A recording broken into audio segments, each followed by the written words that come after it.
نحمده ونصلي على رسوله الكريم اللهم صل على سيدنا ومولانا محمد النبي الأمي وعلى آله وأصحابه وبارك وسلم۔ میری معزز خواتین و حضرات، کل بات چل رہی تھی کہ شیطان نے حضرت آدم علیہ السلام کو اور حضرت حوا کو دھوکہ دیا اور جھوٹی قسمیں اٹھا کر جو ہے ان سے وہ کام کروا لیا جس سے اللہ نے روکا تھا اور ان کو جنت سے نکلوا دیا۔ پھر اس کے بعد یہ زمین پر سال ہر سال روتے رہے، اللہ سے معافی مانگتے رہے، بعض روایت میں کہ 40 سال تک روتے رہے اور گھومتے ہوئے روتے ہوئے چلتے ہوئے پھر یہ جمع ہو گئے میدان عرفات میں۔ میدان عرفات کیا ہے؟ مکہ مکرمہ میں مشرق کی سمت میں تقریباً 10-12 کلومیٹر کے فاصلے پر میدان ہے، اس کو میدان عرفات کہتے ہیں۔ اور حجاج جیسا کہ آج سعودیہ کی چاند کی تاریخ کے اعتبار سے 9 ذی الحجہ ہے، تو آج حجاج کرام زوال تک عرفات میں پہنچیں گے اور یہ حج کا رکن اعظم ہے۔ جو بندہ بھی آج کے دن زوال کے بعد سے لے کر صبح صادق تک چند لمحوں کے لیے بھی میدان عرفات میں احرام کے ساتھ داخل ہو گیا تو اس کا حج ہو گیا۔ تو عرفات کا لفظی معنی ہے پہچاننا، کیونکہ جنت سے نکلنے کے بعد یہ ایک دوسرے سے سال ہر سال الگ رہے، روتے رہے، اللہ سے دعائیں مانگتے رہے، تو عرفات میں جمع ہو گئے تو ایک دوسرے کو پہچان لیا، اسی سے اس کا نام عرفات پڑ گیا۔ اب پہلے سے بھی مانگ رہے تھے، دعائیں مانگ رہے تھے، اب انہوں نے مل کے دعا مانگی۔ قالا، ان دونوں نے کہا ربنا ظلمنا انفسنا، اے ہمارے رب ہم سے خطا ہو گئی تو ہمیں معاف کر دے، ہمارے اوپر رحم کر دے، اگر تو معاف نہیں کرے گا تو ہم نقصان اٹھانے والوں میں سے ہو جائیں گے۔ ایک بزرگ فرما رہے تھے کہ عجیب بات ہے، فرمایا کہ انفرادی دعا کی اپنی حیثیت ہے، اس کا انکار نہیں، لیکن اجتماعی دعا کی اپنی حیثیت ہے۔ اجتماعی دعا جلدی قبول ہوتی ہے۔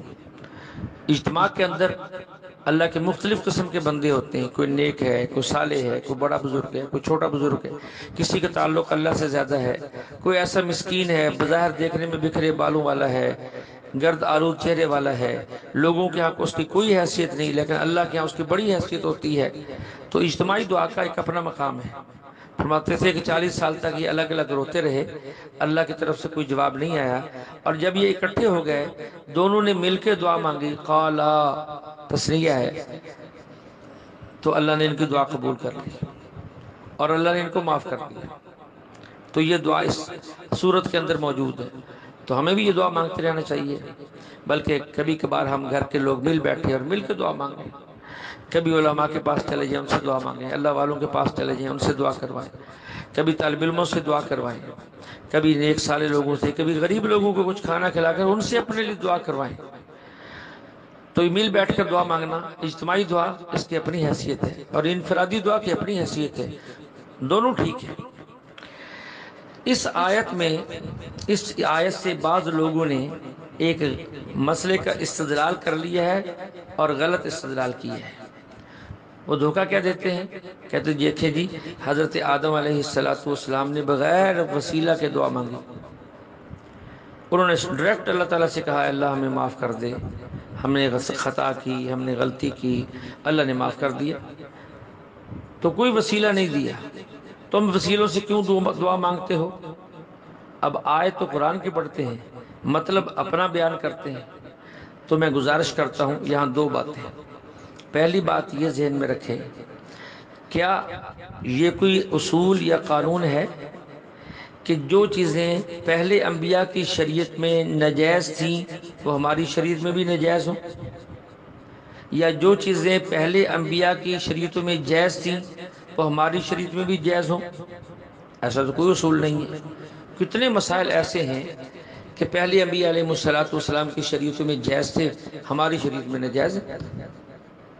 دوسری بات یہ، ہم ہمیشہ یہ کہتے ہیں کہ اگر مسئلہ سمجھنا چاہتے ہو، دھوکہ سے نکلنا چاہتے ہو، قرآن کی آیت پڑھو تو پوری پڑھو، قرآن کے ساتھ حدیث بھی پڑھو، حدیث کے ساتھ فقہ بھی پڑھو تاکہ پورے مسئلے کی وضاحت ہو جائے۔ قرآن کی آیت تو آپ نے پڑھ دی کہ انہوں نے یہ دعا مانگی، بالکل مانگی، اس کا کون انکار کرتا ہے۔ مستدرک علی الصحیحین میں امام حاکم نے روایت نقل کی ہے کہ حضرت آدم علیہ السلام نے یوں دعا مانگی تھی، یا ربی اسألک بحق محمد لما غفرت لی، اے اللہ میں آپ کو محمد کا واسطہ دے کر دعا مانگتا ہوں، مجھے معاف کر دے۔ اللہ تعالیٰ نے پوچھا وَكَيْفَ عَرَفْتَ مُحَمَّدًا وَلَمْ أَخْلُقْهُ، اے آدم تو نے محمد کو کیسے پہچان لیا، ابھی تک تو میں نے اس کو پیدا بھی نہیں کیا۔ حضرت آدم علیہ السلام نے عرض کیا لِأَنَّكَ لَمَّا خَلَقْتَنِي بِيَدِكَ، جب تو نے مجھے اپنے ہاتھ سے بنایا، وَنَفَخْتَ فِيَّ مِن رُوحِكَ، اور میرے اندر اپنی روح ڈالی، رفعت رأسی، روح ڈلنے کے بعد جب میں نے اپنا سر اٹھایا اور دیکھا، فرأیت علی قوائم العرش مکتوبا لا الہ الا اللہ محمد الرسول اللہ، تو میں نے عرش کے پائے پر لکھا وہ دیکھا تھا لا الہ الا اللہ محمد الرسول اللہ، فعلمت انک لم تضیف الى اسمک الا احب الخلق الیک، تو مجھے یقین ہو گیا تھا تو نے اپنے نام کے ساتھ جس کا نام ملایا ہے لا محالہ وہ ایسی شخصیت ہے جو آپ کو آپ کی ساری کائنات سے زیادہ محبوب ہے۔ اللہ تعالیٰ نے فرمایا صدقت یا آدم، اے آدم تو نے بالکل ٹھیک کہا، انہو الاحب الخلق الیہ، واقعتاً میرا محمد مجھے اپنی ساری کائنات سے زیادہ محبوب ہے، ادعونی بحقہ قد غفرت لک، اب تو نے چونکہ میرے محبوب کے واسطہ سے دعا مانگی ہے تو میں تجھے معاف کرتا ہوں، جا میں نے معاف کیا۔ اور پھر یہ ساتھ یہ بھی فرمایا وَلَوْلَا مُحَمَّدٌ مَا خَلَقْتُكَ، اگر میں نے اپنے محمد کو پیدا نہ کرنا ہوتا تو میں تجھے بھی پیدا نہ کرتا۔ بات واضح ہو گئی ہے۔ ہم کہتے ہیں قرآن بھی مانو حدیث بھی مانو، یہ نہیں کہ قرآن مانا اور حدیث چھوڑ دی، نہ منکر قرآن بنو نہ منکر حدیث بنو۔ قرآن سے یہ معلوم ہو گیا کہ اللہ سے بغیر کسی واسطہ کے مانگنا بھی جائز ہے، اور حدیث سے یہ بات واضح ہو گئی کہ کسی نیک صالح کا واسطہ دینا بھی جائز ہے، دونوں میں کوئی ٹکراؤ تو نہیں ہے۔ تو یہ درس قرآن کی آڑ کے اندر جو ہے لوگوں کو گمراہ نہ کرو کہ قرآن بیان کرنے والا خوش ہے کہ میں قرآن بیان کر رہا ہوں، اور سامنے بیٹھنے والے مجھ جیسے جو ہے جو ہر آنکھوں سے بھی کانوں سے بہرے ہیں اور آنکھوں سے اندھے ہیں، دل کے بھی اندھے ہیں، نہ انہیں کوئی علم ہے نہ سوجھ بوجھ ہے، وہ بھی سبحان اللہ کہہ رہے ہیں۔ یہ نہیں سمجھ رہے کہ وہ قرآن اس انداز سے بیان کر رہا ہے کہ حدیث کا انکار ہوتا ہے۔ جیسے قرآن کے انکار سے ایمان ختم ہو جاتا ہے، اسی طرح حدیث کے انکار سے بھی ایمان ختم ہو جاتا ہے۔ تو کتنی آسان سی بات ہے کہ بھی ایک طریقہ دعا مانگنے کا قرآن میں ہے اسے بھی مان لو، اور ایک طریقہ دعا مانگنے کا حدیث میں ہے اسے بھی مان لو۔ بغیر وسیلہ کے بھی دعا مانگنا جائز ہے جیسا کہ قرآن میں ہے، اور وسیلہ کے ساتھ بھی دعا مانگنا جائز ہے جیسا کہ حدیث کے اندر ہے۔ تو ہم قرآن والی دعا کو بھی مانتے ہیں، حدیث والی دعا کو بھی مانتے ہیں، نہ قرآن کا انکار کرتے نہ حدیث کا انکار کرتے۔ سورۃ اعراف کی ایک اور آیت اس سے آگے چل کر یا بنی آدم خذوا زینتکم عند کل مسجد وکلوا واشربوا ولا تسرفوا انہ لا يحب المسرفین، دو باتیں یہاں بیان کی ہیں۔ پہلے نماز کے ادب کو بیان کیا، آداب صلاۃ۔ اللہ فرماتے ہیں کہ اے اولاد آدم جب تم نماز پڑھنے لگو تو زینت اختیار کرو، زینت اختیار کرو۔ یہ نہیں فرمایا کہ صرف لباس پہنو، نہیں، عند کل مسجد زینتکم عند کل، اچھا لباس پہنو۔ دو باتوں کا ذکر ہے، لباس اور اچھا لباس، فقط لباس نہیں۔ اس لیے جب بھی نماز پڑھنے جائیں عمدہ لباس پہنیں، صاف ستھرا لباس پہنیں۔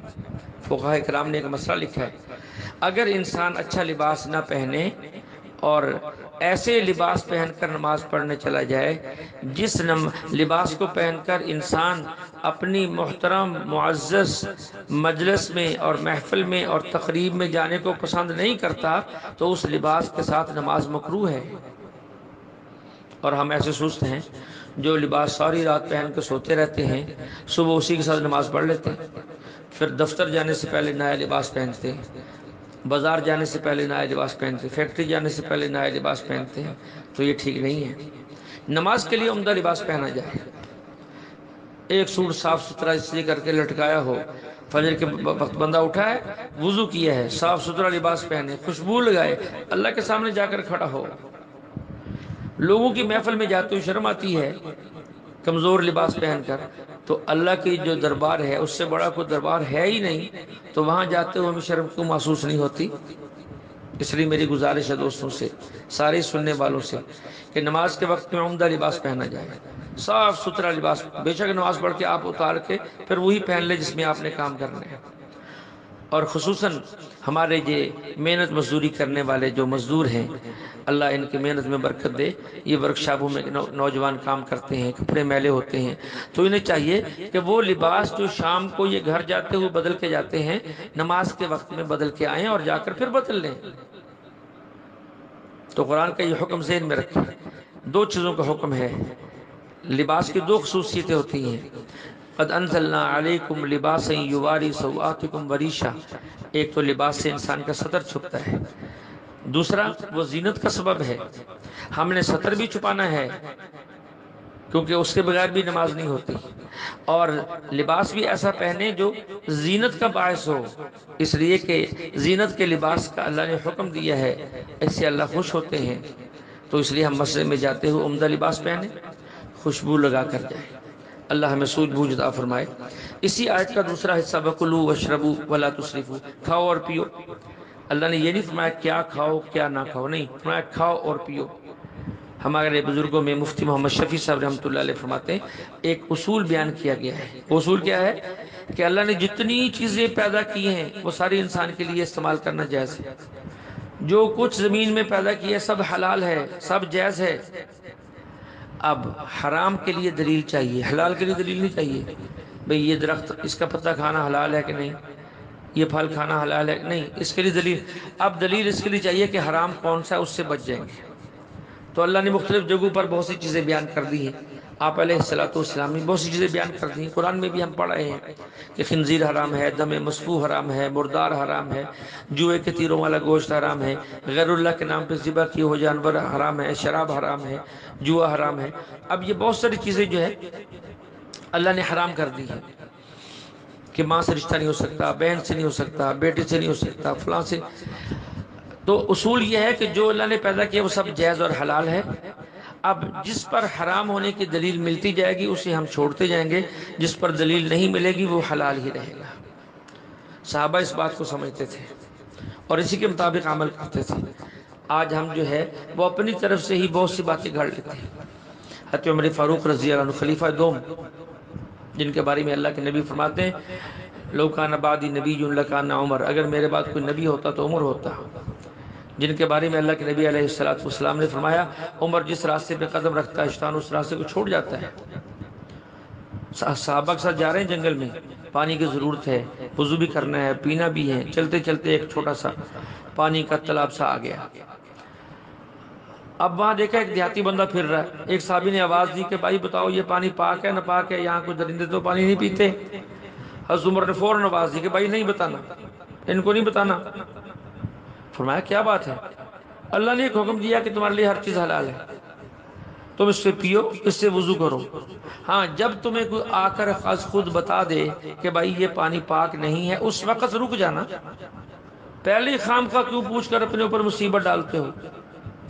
اب یہ بات ہماری سمجھ میں نہیں آ رہی، ہماری سمجھ میں کیسے آئے گی؟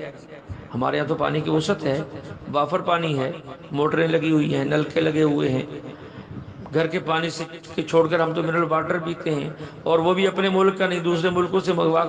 ہمیں کیا پتا پانی کی قلت کیا ہوتی ہے، جنگل والوں کی ضرورت کیا ہے، صحرا والوں کی ضرورت کیا ہے، ریگستان اور چولستان والوں کی ضرورتیں کیا ہیں، پہاڑ میں رہنے والوں کی ضرورتیں کیا ہیں۔ شریعت تو سب کو دیکھ کر مسئلہ بیان کرتی ہے، اس لیے اللہ نے ہر چیز کو حلال کیا ہے، ہاں جس پر حرام کی ناپاک کی دلیل مل جائے اسے چھوڑ دیں گے، نہیں ملے گی ہم اسے استعمال کرتے رہیں گے۔ تو ہماری مثال ایسی ہو گئی ہے، ہم اس بچے کی طرح سوچتے ہیں۔ ایک بچہ اپنے باپ کے ساتھ گاڑی میں جا رہا تھا، اشارے پہ گاڑی رکی، ایک فقیر نے کہا اللہ کے نام پہ دو، میں نے روٹی کھانی۔ تو بچے نے باپ سے کہا کہ بھائی یہ پیسے کیوں مانگتا ہے؟ اس نے کہا بیٹا اس کو بھوک لگی ہے، اس نے روٹی کھانی ہے، اس کے پاس پیسے نہیں ہیں۔ تو بچہ کہنے لگا کہ ابو تو جب اس کے پاس روٹی کے پیسے نہیں ہیں تو پراٹھا کھا لے، مانگتا کیوں پھرتا ہے؟ اس نے کہا بیٹا تو ٹھیک کہتا ہے، تجھے کیا پتا، تجھے تو یہ پتا ہے نا گھر میں تیرے لیے روٹی بھی موجود ہوتی ہے، پراٹھا بھی ہے، بریڈ بھی ہے، پیزا بھی ہے، سینڈوچ بھی موجود ہے، برگر بھی موجود ہے، ایک نہیں تو دوسری، دوسرے نہیں تو تیسری تو نے کھا لینی ہے۔ اور وہی فارمولہ تو یہاں فٹ کر رہا ہے۔ ہمیں چونکہ پانی دستیاب ہے، وافر دستیاب ہے، اچھے سے اچھا دستیاب ہے، اس لیے ہم اسی بچے والی سوچ سے سوچتے ہیں۔ شریعت بچوں کی سوچ سے نہیں، شریعت جو ہے عقل مندوں کی سوچ سے سوچتی ہے کہ ساری دنیا میں بسنے والے انسانوں کے لیے مسائل کیسے حل ہوں گے۔ تو یہ مزاج شریعت ہے۔ تو اس سے یہ اصول واضح ہو گیا ہے، جو چیز کائنات میں اللہ نے پیدا کی ہے سب جائز اور حلال ہے۔ اب حرام کون سی ہے؟ جس پر کوئی دلیل مل جائے کہ وہ حرام ہو جائے گی، باقی حلال رہیں گے۔ آیت کا اندر ایک جملہ یہ بھی تھا، کھاؤ پیو اور اسراف نہ کرو۔ اسراف کا مطلب یہ ہے اعتدال۔ شریعت نے اس اعتدال کو جو بیان کیا ہے وہ یہ ہے کہ پیٹ کے 3 حصے کر لیے جائیں، تہائی حصہ کھانے سے بھر لو اور 1/3 حصہ پانی سے بھر لو، ایک کو خالی چھوڑ دو۔ لیکن اس سے زیادہ کھانے کی بھی اجازت ہے، لیکن کب تک؟ جب تک یہ پتا ہو کہ ابھی میری طبیعت اس کو برداشت کر لے گی، اب اس سے جو ہے نا میری طبیعت وہ خراب نہیں ہوگی اور جو ہے میں بیمار نہیں ہوں گا۔ جب یہ یقین ہو جائے کہ اب یہ لقمہ مجھے بیمار کر دے گا یا میری طبیعت کو بوجھل کر دے گا، تو پھر اب اس ایک لقمے کا اضافی کھانا حرام ہو گیا۔ اگر ایسی بات نہیں ہے تو پھر کھا پی سکتے، کوئی منع نہیں ہے۔ اس کے بعد اسی سورت کی ایک آیت، ان ربکم اللہ الذی خلق السماوات والارض فی 6 ایام ثم استوى علی العرش، کہ اللہ جو ہے وہ تمہارا رب ہے اور وہ ہے جس نے آسمان بنائے، زمین بنائے 6 دنوں میں، ثم استوى علی العرش، پھر وہ عرش پہ مستوی ہو گیا۔ اب یہاں ایک عقیدہ سمجھیں، اہل سنت والجماعت کا عقیدہ اور نظریہ یہ ہے کہ اللہ کے نبی علیہ السلام مدینہ میں ہیں، آپ کا فیض ہر جگہ ہے اور اللہ کی ذات ہر جگہ موجود ہے۔ یہ ہمارا عقیدہ ہے، ہمارا نظریہ ہے۔ بعض لوگ اسی آیت سے ایک نیا عقیدہ بیان کر دیتے ہیں، وہ کہتے ہیں کہ اللہ ہر جگہ موجود نہیں ہے۔ بھائی دلیل کیا ہے؟ کہتے ہیں سورۃ اعراف میں ہے، سورۃ الف لام میم سجدہ میں ہے، فلاں سورت میں ہے، ثم استوى علی العرش، کہ اللہ عرش پہ مستوی ہے۔ ہم کہتے ہیں یہ دلیل تمہاری تو نہیں ہے، یہ تو ہماری دلیل ہے۔ ہم نے کہا کہ اللہ ہر جگہ ہے، جب اللہ ہر جگہ ہے تو اللہ عرش پر بھی ہے، اللہ فرش پر بھی ہے، اللہ آسمانوں پر بھی ہے، اللہ زمین پر بھی ہے، مشرق میں بھی ہے، مغرب میں بھی ہے، شمال میں بھی ہے، جنوب میں بھی ہے، اللہ ہر جگہ ہے۔ جب ہر جگہ ہے تو عرش پر بھی ہے۔ تو یہ دلیل تو اہل سنت والجماعت کی، تمہاری دلیل کیسے بن گئی کہ اللہ عرش پہ ہے باقی جگہوں پہ نہیں ہے؟ یہ باقی جگہوں پہ نہ ہونے والی بات کہاں ہے؟ تو یہ لوگ یوں دھوکے دیتے ہیں کیونکہ قرآن کو آج خود سمجھنے کی کوشش کرتے ہیں، اہل علم سے نہیں سمجھتے۔ اس لیے ہمارے دوست اپنے عقیدے کو خوب اچھی طرح اپنے ذہنوں میں محفوظ کر لیں اور پختہ کر لیں کہ اللہ جل شانہ ہر جگہ موجود ہے، عرش پر بھی ہیں، فرش پر بھی ہیں، ہر جگہ ہیں۔ اس پر کوئی 1-2 آیتیں نہیں، قرآن پاک کے اندر بے شمار آیات ہیں۔ قرآن پاک کی آیت سورۃ بقرہ میں وَلِلَّهِ الْمَشْرِقُ وَالْمَغْرِبُ فَأَيْنَمَا تُوَلُّوا فَثَمَّ وَجْهُ اللَّهِ إِنَّ اللَّهَ وَاسِعٌ عَلِيمٌ۔ مشرق بھی اللہ کا، مغرب بھی اللہ کا، تم جدھر رخ کرو گے، جدھر منہ پھیرو گے اللہ کو پاؤ گے۔ سورۃ مجادلہ کی آیت، اللہ فرماتے ما یکون من نجوى ثلاثة إلا هو رابعهم، تم 3 لوگ کہیں مل بیٹھ کے سرگوشی کرتے ہو، چوتھا اللہ ہوتا ہے، ولا 5 إلا هو سادسهم، تم 5 ہوتے ہو، چھٹا اللہ ہوتا ہے، ولا ادنى من ذلك، تم اس سے کم ہوتے ہو، مثلا تم 2 ہوتے ہو تو تیسرا اللہ ہوتا ہے، ولا اکثر، تم اس سے زیادہ ہوتے ہو، یعنی تم 6 ہوتے ہو تو 7واں اللہ ہوتا ہے، إلا هو معهم أينما كانوا، تم جتنے بھی ہو جہاں بھی ہو اللہ تمہارے ساتھ ہے۔ اسی طرح سورۃ بقرہ کی ایک آیت وَإِذَا سَأَلَكَ عِبَادِي عَنِّي فَإِنِّي قَرِيبٌ أُجِيبُ دَعْوَةَ الدَّاعِ إِذَا دَعَانِ، اے محبوب جب میرے بندے پوچھیں میرے بارے میں کہ میں کہاں ہوں تو ان سے کہہ دو میں آپ کے بہت قریب ہوں۔ کتنا قریب ہوں؟ وَنَحْنُ أَقْرَبُ إِلَيْهِ مِنْ حَبْلِ الْوَرِيدِ، میں تمہاری شاہ رگ سے بھی زیادہ قریب ہوں۔ وہ رگ جو ذریعہ حیات ہے، جو ذریعہ زندگی ہے، اس سے بھی میں زیادہ قریب ہوں۔ اب دیکھیں یہ ساری باتیں جو ہے نا یہ بتا رہی ہیں اس بات کو کہ اللہ تعالیٰ ہر جگہ موجود ہے۔ اور دوسری بات یہ ثم استوى علی العرش والی جو آیت ہے یہ متشابہات میں سے ہے، محکمات میں سے نہیں ہے۔ اور متشابہات والی آیات کے پیچھے پڑنا یہ ان لوگوں کا کام ہے جن کے دلوں میں ٹیڑھا پن ہے، زیغ فیتبعون ما تشابہ منہ ابتغاء الفتنة وابتغاء تأویلہ وما یعلم تأویلہ الا اللہ والراسخون فی العلم یقولون آمنا بہ کل من عند ربنا وما یذکر الا اولو الالباب۔ یہاں ایک بات آ گئی سمجھانے کے لیے، اللہ فرماتے ہیں میں تمہاری شاہ رگ سے بھی زیادہ قریب ہوں۔ یہ بات سمجھ میں نہیں آتی کہ شاہ رگ تو ہمارے جسم کے اندر چھپی گھسی ہوئی ہے۔ ہمارے کابرین میں حکیم الامت حضرت مولانا اشرف علی تھانوی رحمۃ اللہ علیہ فرماتے ہیں کہ اللہ کی ذات ایسی ہے لا مثال لہ ولا مثل لہ، اللہ کی ذات کی کوئی مثال نہیں ہے نہ اس کی کوئی مثل ہے، اور اللہ کی ذات کو بیان کرنے کے لیے کوئی مثال نہیں دینی چاہیے، یہ درست نہیں ہے۔ لیکن میں کیا کروں، اگر میں مثال نہیں دیتا تو تم بات نہیں سمجھو گے، فرمایا سمجھانے کے لیے مثال دیتا ہوں ورنہ اللہ کی مثال نہیں دی جاتی کہ اللہ شاہ رگ سے زیادہ قریب کیسے ہیں۔ فرمایا جیسے ہم دو کاغذوں کو جوڑتے ہیں تو درمیان میں گوند لگاتے ہیں، اب ایک کاغذ دوسرے کاغذ سے ملا ہوا ہے بواسطہ گوند، لیکن گوند کاغذ سے ملی ہوئی ہے بغیر کسی واسطہ کے، گوند اور کاغذ کے درمیان کوئی واسطہ نہیں، لیکن دو کاغذوں کے درمیان میں واسطہ ہے گوند۔ اسی طرح ایک بندہ ہے، ایک بندے کی شاہ رگ ہے، بندہ اور بندے کی شاہ رگ جو بندے سے ملی ہوئی ہے یہ بواسطہ خدا ملی ہوئی ہے، اور خدا جو ہے وہ بغیر کسی واسطہ کے ملا ہوا ہے۔ جیسے گوند کاغذ سے بغیر کسی واسطہ کے ملی ہوئی تھی لیکن ایک کاغذ دوسرے سے گوند کے واسطے سے ملا ہوا تھا، ایسے ہی شاہ رگ اور بندہ یہ ملے ہوئے ہیں آپس میں خدا کے واسطہ سے، اور خدا ملا ہوا ہے بغیر کسی واسطہ کے۔ اب یہ بات واضح ہو گئی جیسے ایک کاغذ دوسرے کاغذ کے اتنا قریب نہیں ہوتا جتنی گوند کاغذ کے قریب ہوتی ہے، اسی طرح شاہ رگ بندے کے اتنی قریب نہیں ہے جتنا اللہ قریب ہے۔ آگے چلتے ہیں، ایک بندہ کہنے لگا کہ پھر مستوی عرش ہونے کا کیا مطلب، کہ اللہ جو فرما رہا ہے کہ میں عرش پر مستوی ہوں۔ بھائی عرش پر مستوی ہونے کا معنی یہ نہیں ہے کہ میں عرش پہ بیٹھا ہوں، اس کا مطلب اللہ عرش پہ غالب ہے، اللہ کی حکومت عرش پر بھی ہے، اس کا یہ مطلب ہے۔ مثال سے بات سمجھاتے ہیں، مثال اس چیز کی دی جاتی ہے جو دوسروں کے پاس نہ ہو۔ مثال کے طور پہ تین بچے ہیں، ایک بچہ کہتا ہے میرے ابو کے پاس سائیکل ہے، دوسرا کہتا ہے میرے ابو کے پاس سائیکل بھی ہے موٹر سائیکل بھی ہے، اور تیسرا بچہ یہ ہے اس کے ابو کے پاس سائیکل بھی ہے موٹر سائیکل بھی ہے کار بھی ہے، تو وہ کہتا ہے کہ میرے ابو کے پاس کار ہے، موٹر سائیکل اور سائیکل کا نام نہیں لیتا۔ کیوں؟ وہ اس لیے نہیں لیتا کہ یہ دونوں چیزیں تو ان کے پاس بھی ہیں، اس لیے اس نے ایسی چیز کا نام لیا جو ان کے پاس نہیں تھی۔ تو اللہ جل شانہ یہ جو فرمایا ہے کہ میرا غلبہ عرش پر ہے، میرا قبضہ عرش پر ہے، میری حکومت عرش پر ہے، یہ اس لیے فرمایا کہ دنیا کے اندر جہاں عقل مند ہیں وہاں بے وقوف بھی ہیں، ایک بات۔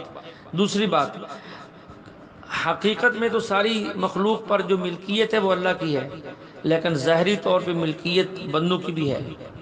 آج میں اس مکان کا مالک ہوں، کل کو کوئی اور ہوگا، اس زمین کا مالک فلاں ہے، اس دکان کا مالک فلاں ہے، اس بلڈنگ کا مالک فلاں ہے۔ یہ عارضی اور ظاہری ملکیت لوگوں کی بھی ہوتی ہے۔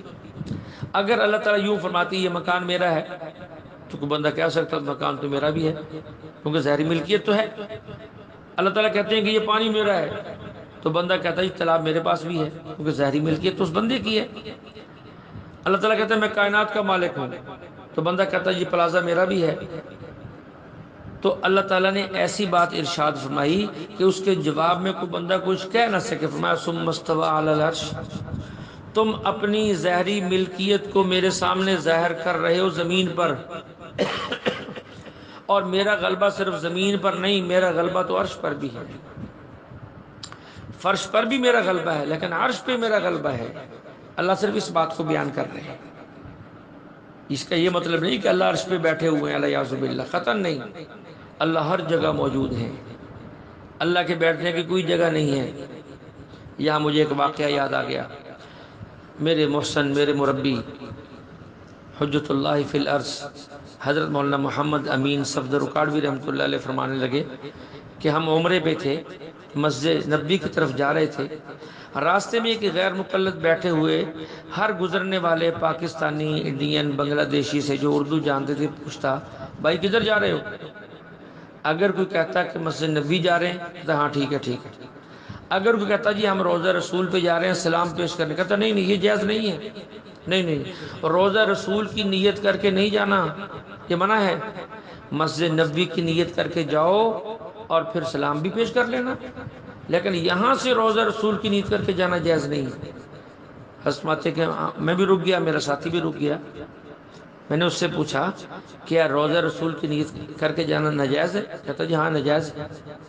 میں نے کہا اچھا یہ بتاؤ، یہ لاکھوں حاجی اور عمرے والے جو لوگ آتے ہیں یا آئے ہوئے ہیں، یہ سارے بیوقوف ہیں یا سعودی حکومت بیوقوف ہے جو تمام حاجیوں کو مکہ سے یہاں لاتی ہے، اور مکہ کے اندر ایک نماز لاکھ نمازوں کے برابر ہے، اور مسجد نبوی میں ایک نماز 1000 نمازوں کے برابر ہے، اس مشہور حدیث کے موافق جو مسجد نبوی کے بھی پیشانی پہ لکھی ہوئی ہے۔ ہاں، اور دوسری ایک حدیث جو سنن ابن ماجہ کے اندر ہے کہ مسجد نبوی کی ایک نماز 50,000 نمازوں کے برابر ہے۔ تو میں نے کہا کیا حکومت پاگل ہے؟ یہ لوگ پاگل ہیں کہ لاکھ نمازوں کا ثواب چھوڑ کر 1000 لینے کے لیے مدینہ میں آئے ہیں؟ کہتا یہ پھر کیوں آتے ہیں؟ میں نے کہا صرف مدینہ میں اس لیے آتے ہیں کہ یہاں اللہ کے نبی موجود ہیں، اللہ کے نبی کا گھر ہے، اللہ کے نبی کا مسکن ہے، اللہ کے نبی روضہ میں آرام فرما رہے ہیں، اس لیے آتے ہیں، مسجد کے لیے نہیں آتے۔ اس لیے کہ ساری دنیا سے یہ مقام افضل اور بہتر ہے۔ ہاں، اگر اللہ کا کہیں مکان ہوتا، اللہ کسی جگہ تشریف فرما ہوتے، تو پھر ہم لوگوں سے یہ کہتے کہ وہاں جاؤ، وہاں اجر زیادہ ہے۔ چونکہ اللہ لا مکان ہے، اللہ کا کوئی مکان نہیں ہے، اس لیے نبی کا مکان ہے، اس لیے لوگ یہاں نبی کے پاس آتے ہیں سلام پیش کرنے کے لیے، درود پیش کرنے کے لیے۔ تو جلدی سے وہ غیر مقلد کہتا یہ اللہ کا مکان کیوں نہیں ہے؟ قرآن میں نہیں ہے ثم استوى علی العرش؟ حضرت فرماتے ہیں میں نے پوچھا کیا عرش اللہ کا مکان ہے؟ کہتا ہاں، اللہ خود کہہ رہے ہیں۔ تو میں نے عرض کی، حضرت فرماتے ہیں میں نے اس سے کہا کہ آپ کو یہ پتہ ہے کہ مکان اپنے مکین سے بڑا ہوتا ہے، مکان بڑا ہوتا ہے رہنے والے سے۔ اگر مکان چھوٹا ہو، رہنے والا بڑا ہو، تو نہ وہ اس میں داخل ہو سکتا ہے، نہ گھس سکتا ہے، نہ رہ سکتا ہے۔ مکان ہمیشہ بڑا ہوتا ہے رہنے والے سے۔ تو آپ کہتے ہو کہ اللہ کا مکان عرش ہے، تو آپ کا عقیدہ تو یہ ہوا کہ ساری کائنات میں سب سے بڑی چیز جو ہے وہ عرش ہے۔ عرش اللہ سے بھی بڑا ہے، اس لیے تو اللہ کا مکان بن گیا۔ اگر عرش اللہ سے بڑا ہے تو پھر آج کے بعد اپنی تکبیر تحریمہ تبدیل کرو۔ ہم اہل سنت والجماعتوں کا عقیدہ یہ ہے کہ اللہ سب سے بڑے ہیں، اللہ کی مخلوق میں کوئی اللہ کے برابر نہیں، اس لیے ہم کہتے ہیں اللہ اکبر، اللہ سب سے بڑا ہے۔ ہم نماز یہاں شروع کرتے ہیں، اور تم آج سے اپنی نماز صحیح کرو، یوں کہا کرو العرش اکبر، پھر نیت مانا کرو کہ عرش بڑا ہے۔